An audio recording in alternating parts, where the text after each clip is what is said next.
Hello friends, कल हमने जैन धर्म तक पढ़ लिया था। सो आज हम बौद्ध धर्म के बारे में डिटेल में पढ़ेंगे। सो स्टार्ट करते हैं आज की क्लास। बौद्ध धर्म। बौद्ध धर्म भारत की श्रवण परंपरा से निकला हुआ महान दर्शन है, ऐसा कहा जाता है या माना जाता है। ठीक है, बहुत किताबों में बहुत तरह से लिखा हुआ है। ठीक है, तो ऐसा कहा जाता है कि 16वीं शताब्दी में बौद्ध धर्म की स्थापना हुई थी और बौद्ध धर्म के जो संस्थापक थे वो महात्मा बुद्ध थे। ठीक है, अब रही बात इनके जन्म की। ठीक है, जो सबसे इम्पोर्टेंट चीज़ें हैं, बाकी आप बना के लिख सकते हैं पर ये चीज़ें बनाकर नहीं लिख सकते हैं। सो इनका जन्म 563 ईस्वी पूर्व में हुआ था, नेपाल। ठीक है, 483 ईस्वी पूर्व भारत में हुआ था। ठीक है, आगे स्टार्ट करते हैं।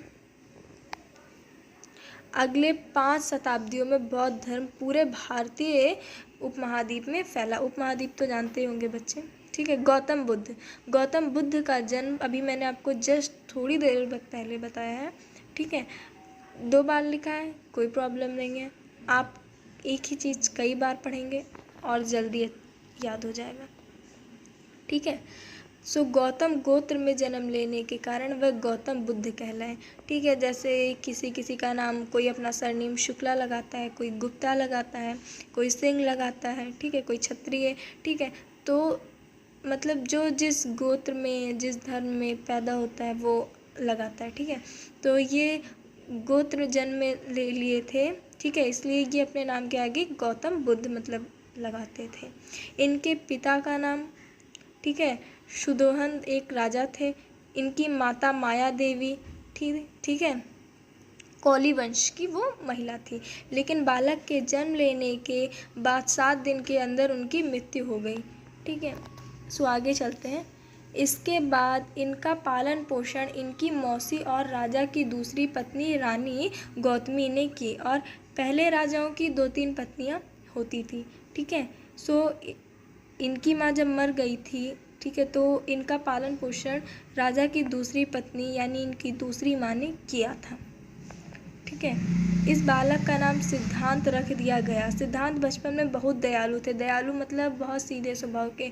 कुछ बच्चे होते नहीं हैं, कुछ भी कह दो पर कभी कुछ बोलते नहीं हैं, ऐसे बच्चों को दयालु कहा जाता है। ठीक है, सिद्धांत की शादी मात्र 16 वर्ष की आयु में राजकुमारी यशोधरा के साथ हुई थी। पहले के टाइम पर या फिर आज भी देखा जाता है कि बहुत लोग बाल विवाह करते हैं। आज के टाइम पर इसका विरोध किया जाता है, लेकिन पहले के टाइम पर ऐसा नहीं था। पहले के टाइम पर 16 वर्ष तो ज़्यादा हो गया, इससे भी कम आयु में शादियां कर दी जाती थी। ठीक है, तो इनका विवाह बहुत ही कम उम्र में मात्र 16 साल की आयु में कर दिया गया था। ठीक है, इस शादी से एक बालक का जन्म हुआ, मतलब इस शादी के बाद इनको एक बालक प्राप्त हुआ। इनको एक बालक था जिसका नाम इन लोगों ने राहुल रखा था। ठीक है, लेकिन उनका मन घर की मोह माया में नहीं लगा और वो जंगल चले गए। पहले के लोग घर का त्याग करके जंगलों में रहते थे, तो इनका भी मन घर की मोह माया में। मोह माया मतलब इंसान कहीं जाता है तो उसका दिल घर पर ही लगा रहता है। ठीक है, तो उसे मोह माया कहते हैं। तो इनका घर मतलब इनका मोह माया में नहीं लगा घर। ठीक है, तो ये जंगल चले गए रहने, घर वर का त्याग करके। ठीक है, लोग पहले ऐसा करते थे, घरों का त्याग करके जंगल में रहने चले जाते थे। एक वट वृक्ष के नीचे इन्होंने ज्ञान प्राप्त किया। इससे पहले हमने जैन धर्म के बारे में जब पढ़ा था तो उनको भी एक वृक्ष के नीचे ही ज्ञान प्राप्त हुआ था। और मैंने जब आपको स्टार्टिंग में इसके थोड़े थोड़े पार्ट बताए थे तभी मैंने आपको बताया था ये दोनों ही इम्पॉर्टेंट हैं और मिलते जुलते हैं। ठीक है, तो इनको भी एक वृक्ष, वट मतलब वृक्ष होता है, तो इन्हें भी एक वट वृक्ष के नीचे ज्ञान प्राप्त हुआ था और उसी दिन वह तथागत हो गए। ज्ञान प्राप्ति के समय इनकी अवस्था 35 वर्ष थी। यहाँ हम लोगों को 35 वर्ष में जॉब तक नहीं मिलती और इन्हें एक अच्छा ज्ञान प्राप्त हुआ था 35 वर्ष की आयु में। सो हम आगे स्टार्ट करते हैं। ज्ञान तक तो हमने देख लिया, अब हम आगे देखते हैं। महात्मा बुद्ध की 80 वर्ष की आयु, 80 मतलब 80 वर्ष की उम्र में, ठीक है, इनकी मृत्यु हो गई थी। ठीक है, इनकी शिक्षाएं देख लेते हैं। गौतम बुद्ध ने अपने अनुयायियों पारमिता, ठीक है, आदि मतलब बहुत तरह की इन्होंने 4 तरह, ठीक है, मतलब शिक्षाएं प्रदान की थी। ठीक है, 4 आर्य सत्य। दुख, इस दुनिया में दुख है जन्म में, ठीक है, मतलब देखिए दुख हर चीज़ में है, जन्म में है, मृत्यु में है, बीमारी में है। आप बीमार होते हैं तब भी दुखी रहते हैं। आप, जिसके पास सब कुछ है वो भी दुखी है, जिसके पास कुछ नहीं है वो भी दुखी है। ठीक है, इस दुनिया में कोई भी इंसान पूरी तरह से सुखी नहीं है। दुख कारण, ठीक है, दुख का कारण है और शारीरिक कारण। देखिए किसी के पास कार है तो आपके अंदर मतलब चाह आएगी कि हमारे पास भी होता। ठीक है, किसी के पास, तो ये आपका एक मतलब आपने एक सोच रखी, लेकिन किसी के पास कार है तो उसके पास क्यों है, इंसान यही सोचकर आजकल नहीं खुशी है। ठीक है, तो अब चलते हैं दुख निरोध पर।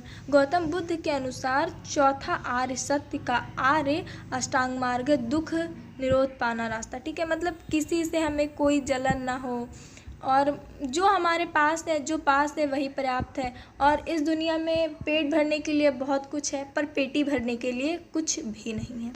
सो गौतम बुद्ध के बारे में जितना भी था मैंने आप लोगों को बता दिया है। अगर आप इसी तरह लिखेंगे जिस तरह से मैंने नोट्स बनाई हुई हैं, सो आपकी नोट्स एकदम अच्छे से तैयार हो जाएगी। और बहुत मैंने सरल शब्दों में लिखा है जिससे आप एक बार वीडियो देख लेंगे केवल तो आपको समझ में आ जाएगा। और आप लोग सन पर ज़्यादा ध्यान दें क्योंकि बाकी चीज़ें आप बनाकर लिख सकते हैं अगर आपको टॉपिक पता है तो, लेकिन आप सन, नाम, ये सारी चीज़ें बनाकर नहीं लिख सकते हैं। सो आज की क्लास यहीं ख़त्म करते हैं। Thank you. प्लीज़ आप लोग चैनल को सब्सक्राइब कर दें, अपने दोस्तों को भेजें जिससे उन सभी को भी मदद मिले।